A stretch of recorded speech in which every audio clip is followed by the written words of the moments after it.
There has been a lot of talk about polyamorous marriage in our polyamorous community, and there are some surprising obstacles in the way of getting that done. Now, just to get this out of the way, I'm not a lawyer. I don't even play one on TV. None of this is legal advice. It's just to get the community thinking about what marriage might mean for people like us with a polyamorous relationship structure. And there are some surprising obstacles in the way. The first thing is that marriage is based on property law, and that is why marriage is all about who gets the assets when the spouses either die or get divorced. That's what marriage is about. Now, in single spouse marriages, it's easy to make a list of what happens. If Alice dies before Bob, Bob gets all of Alice's stuff, and vice versa. If they both die, the kids get everything. This is the default position unless Alice and Bob make a will, and it's a whole other subject. But that's the default position. Let's look at divorce. If they divorce, they split everything equally, and that's also the default position, unless they have what Americans call a prenup, which is an agreement which is made before the marriage happens, that in the event of a divorce, things will be different. When there is more than one spouse, things get complicated, a lot more complicated. So here are Alice and Bob. Meet Alice and Bob. They're in love. It's fantastic. They decide they want to get married, and they go to a lawyer, and the lawyer says, but Alice and Bob, both of you have got some assets, you've got some money in the bank, you've got things that belong to you. Maybe it's time to think about what that might mean when you get married. And so they enter into a prenup, or an antenuptial agreement, as we call it in South Africa. And they decide that they're going to keep their own stuff separate, the stuff from before they got married. And if they divorce, they're going to split everything equally that they gathered or they accrued or they gained during the marriage. And so they get married. Well done, Alice and Bob. We wish you a happy and long life together. And they start building a life together. And there they are building all their things together. And they're making money and they're buying houses and everything's going fantastically until one of them decides to get a divorce. And exactly as they said in the prenup, what they're going to do now is they're going to split everything down the middle. And Alice and Bob are both going to get their share of what was in the marriage partnership. And they're going to add it to what they had before. So that's in the case of a divorce. But let's say they don't get divorced. So here you go, we're back to square one. Alice and Bob decide to stay married and they have a child. And now let's meet Charlie. Hello, Charlie. Charlie's great. He's got a steady job. Alice falls head over heels in love with him. And they decide to have a triad. Now, Charlie also has some of his own stuff. He's got his own workshop. He's got cars. He's got assets. So how do we account for Charlie's assets in the marriage? They want a triad marriage, so the only way we can do it in the current regime is that Alice and Bob have to get divorced. They have to then split up the assets exactly as before, and then Charlie and Alice and Bob can then decide to get married. Now they're all living together in a beautiful triad. Everything's fantastic.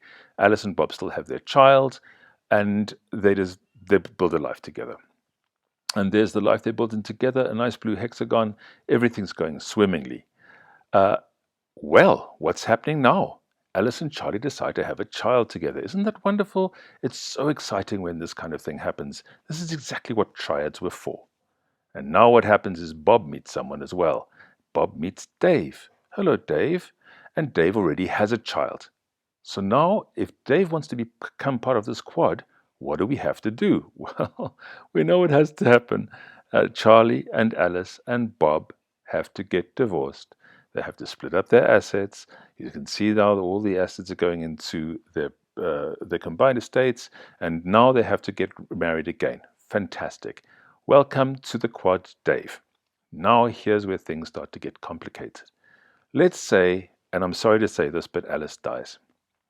Bye-bye, Alice. We're going to be very sad. We're going to miss you enormously as you leave. Right, so there goes Alice. But now what's going to happen to Alice's estate? Because think about it this way. Charlie and Bob and Dave are all still married to each other. Does Alice's estate go to Bob, her original husband? But remember, they got divorced in order to accommodate Charlie into the triad. And if they're in a triad, surely Charlie gets a say as well. I mean, she was his spouse as well. Charlie and Bob and Dave are all still married. So surely some of Alice's estate should also go to Dave. It's interesting. It's quite complicated. Now let's think about the kids. Alice and Bob had a child. How much of the estate should go to Alice and Bob's child? Is it fair that Alice and Bob's child gets more than Alice and Charlie's child? And what about Dave's child? Now, Alice and Bob and Charlie are not related to Dave's child at all, but he's still married, he's still part of the quad. They all still are in one marriage. So surely there are some requirements or some responsibilities even to Dave's child. Interesting idea, right? Let's say Alice doesn't die. Thank you. Isn't it wonderful to have Alice back? But now Bob decides to get divorced. Can Bob decide to divorce only Alice?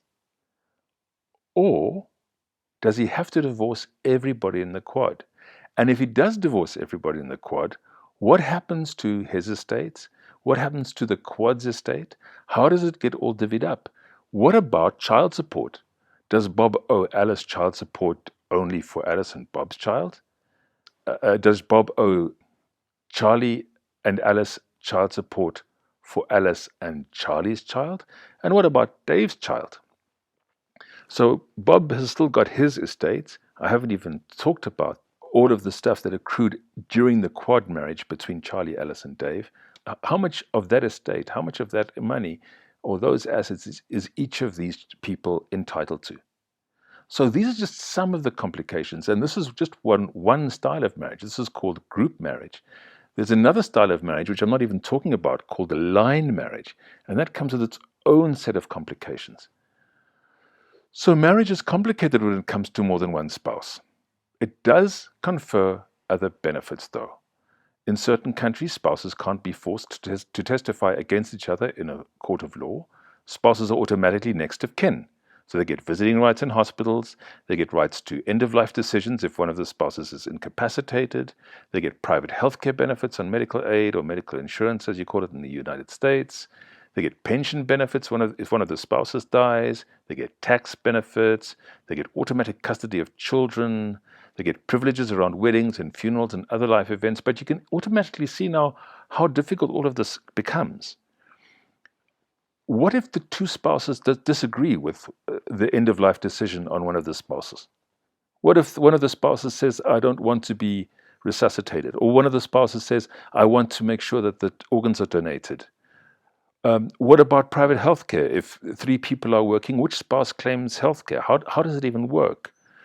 If one of the spouses dies, who gets the pension? Does the pension get split between all the remaining spouses? Tax benefits. I mean, I don't even understand why there are tax benefits to getting married, but there are tax benefits to being married. How does it even work? How would you claim? What happens in the case of divorce? Who gets the children? What if the two spouses don't get on with each other? How do you even think about these things? How do you make these decisions? It's much, much more complicated than we think. So when we ask for polyamorous marriage, what are we actually asking for exactly? Is it worth trying to get the legislation changed so that it can happen for all of us? Or should we find other ways of mimicking the benefits and the rights and the privileges of marriage without waiting to get the state involved? One of the options is to incorporate a company where spouses then act as shareholders, which is one way of doing it, especially since marriage is based on property law. It doesn't confer all of the civil benefits, all of the next of kin benefits, and the custody of children benefits. But it does mimic to a certain extent some of the benefits of being married. I really look forward to hearing what you think about this presentation. Please get hold of us at Instagram at Polyamory South Africa or on Facebook at Polyamory South Africa, or you can get us on our website polyamory.org.za for the Americans or polyamory.org.za for the English speakers.